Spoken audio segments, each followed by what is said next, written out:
What's good, everyone? Coming to you from my lake house here in Minnesota. Wanted to get a quick video out to you guys because there's been some stuff that has kind of happened here over the last 24 hours that I think is pretty interesting and I want to share with you guys. So before we get into today's action, make sure you guys click that subscribe button right now to join the largest Steelers talk community here on YouTube. We talk Steelers every single day. Usually I'm in my studio, but I'm on vacation right now, so that's why I'm kind of coming to you from my sunroom here. So make sure you click that subscribe button right now because we got a bunch of great stuff coming your way over the next week or so, and then I'll be back in studio next week. So let's go over our first topic today, which is CeeDee Lamb, because it seems like CeeDee is not very happy with this situation right now with the Dallas Cowboys, where things are starting to devolve in a way that, it seems like Dallas doesn't want to pay CeeDee even $32 million per season on his next contract. Of course, Justin Jefferson got paid $35 million per year on his contract this year. So the fact that CeeDee Lamb is reportedly looking for $32 million, in my opinion, is a pretty good steal for the Dallas Cowboys. I think it's actually a reasonable number because CeeDee Lamb is one of the most dominant receivers in football. He was my pick last year for Offensive Player of the Year. He led the NFL in catches. He also led all non-QB offensive players in points above replacement. So in terms of non-QB players on the offensive side of the ball, from a sabermetric standpoint, CeeDee Lamb was the most valuable offensive player in football last season. So this is definitely somebody that's extremely valuable to the Dallas Cowboys. And, this is definitely perplexing why they wouldn't pay that $32 million per season price tag. Yeah, that would put him up there as like the second highest paid receiver annually per season. But Lamb has proven that he is worth that kind of money. And to get Lamb for $3 million less per season than the Vikings had to pay for Justin Jefferson, in my opinion, is a pretty reasonable asking price for CeeDee Lamb at this point, and it doesn't seem like Dallas is willing to pay up. So a report came out yesterday that Lamb has told the Cowboys, either pay me my price tag of $32 million per season, or I want out. I want to be traded elsewhere. Now, the question is, will Dallas pay up? My best guess is they will.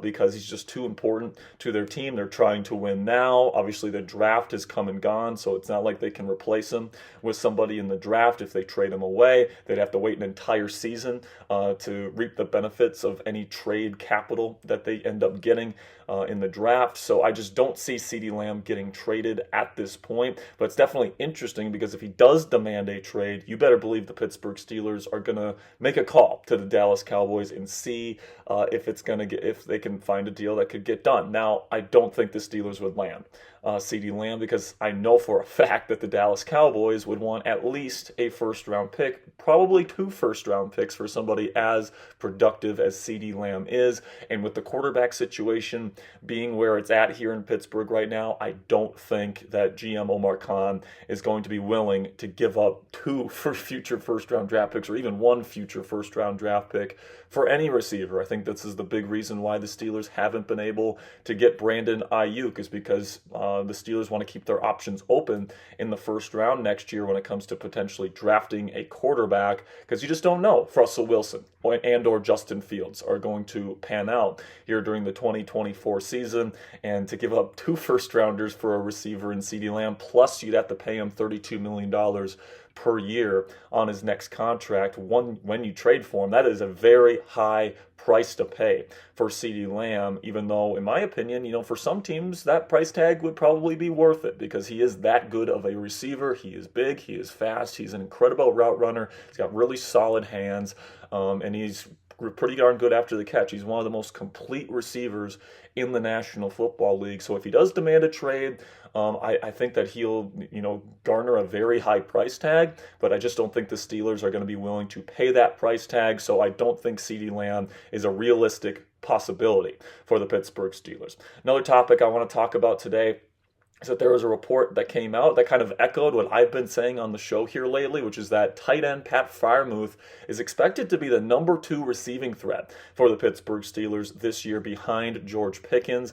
And of course, this makes sense, right? Especially if you don't go out and get another wide receiver like a Brandon Ayuk or a Michael Thomas. If they're going to pass on getting another receiver this offseason, Pat Freiermith, you can make an argument, is their second most talented receiver on the team as a tight end, because you got George Pickens, who's clearly your number one, but then after him in the wide receiver ranks, you got Roman Wilson, who's talented but an unproven rookie. Calvin Austin III, also talented, also young, but still unproven.